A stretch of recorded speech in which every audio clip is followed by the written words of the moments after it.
Gospodarska zbornica Slovenije je slovesno podelila slovenske gospodarske oskarje, nagrade GZS za izjemne gospodarske in podjetniške dosežke.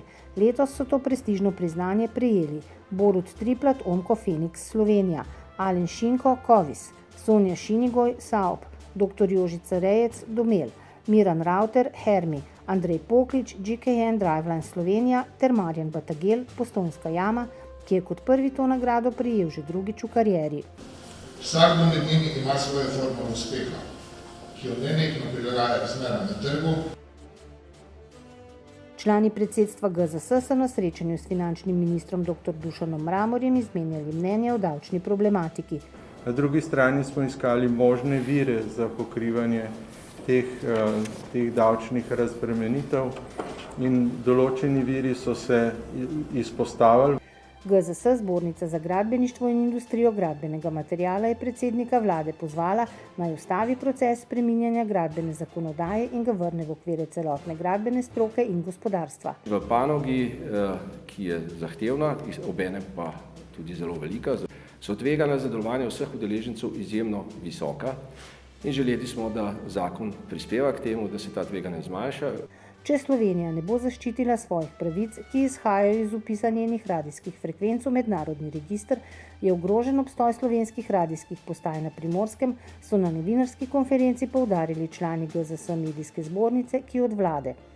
Najostreje zahtevamo, da se takoj pristopi k reševanju tega problema.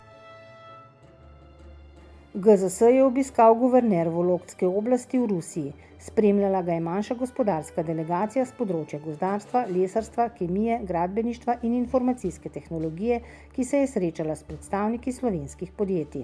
Ja, ruskemu trgu se je vsekakor treba prilagajati in spremljati aktualne vladne usmeritve in politike. Ena izmed takih je gotovo trend po lokalizaciji proizvodnje, ki ga ruska vlada močno forsira. Več kot 70 slovenskih in črnogorskih gospodarstvenikov iz različnih sektorjev se je udeležilo slovensko-črnogorske poslovne konference, namenjene krepitvi medsebojnega sodelovanja.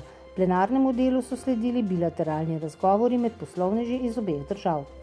Gdje očekujemo zaista jednu veliku potporu i podršku Slovenije. Sredino GZS mreženje v organizaciji Centra za mednarodno poslovanje je bilo tokrat posvečeno državam nekdanje Sovjetske zveze.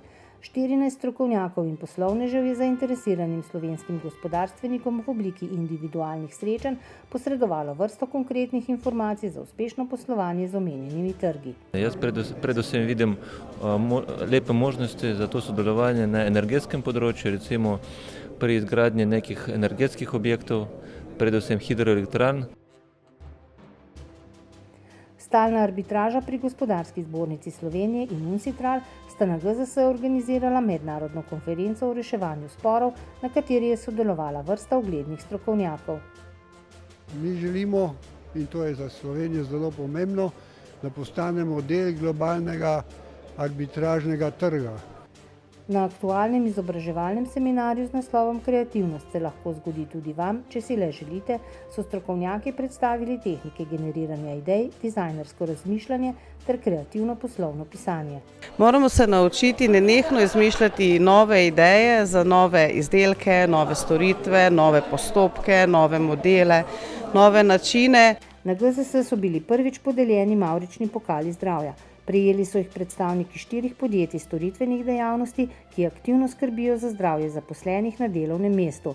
Javni holding Ljubljana, Karmen, Nukleus Plus in Petka Pušnjak Strižič. Mislim, da so naši inovativni prijemi dali eno tisto dodano vrednost, v kateri je komisija prepoznala, da smo lahko tudi nosilec in skrbnik prehodnega pokala.